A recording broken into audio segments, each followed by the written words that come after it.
ప్రతి ఒక్కరికి digital health profile కార్డులు ఇస్తారట. ఆ కార్డులు వచ్చినాక ప్రజలు దవాఖానకు పోతే డాక్టర్లు దాతు పట్టి రోగం చెప్పుడు కాకుండా కార్డు చూసి ఏం రోగం ఏందో చెప్పే తరీకల కార్డులు తయారు చేస్తున్నామని IT minister Duddilla Sridhar Babu sir చెప్తుండు. మరి కార్డులు ఎప్పుడు ఇస్తారు? హెల్త్ కార్డు కావాలంటే కూపన్ కార్డు ఉండాలనా?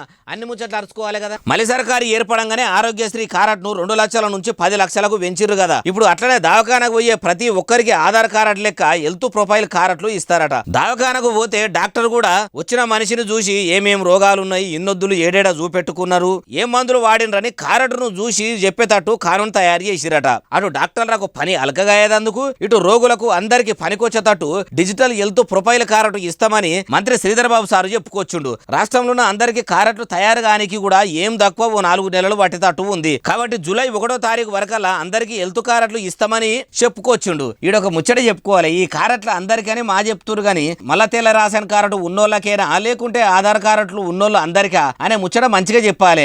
మళ్ళీ ఎప్పుడు చెప్తారో అంతా క్లారిటీగా అంటారు ఈ ముచ్చట తెలిసినోళ్ళు.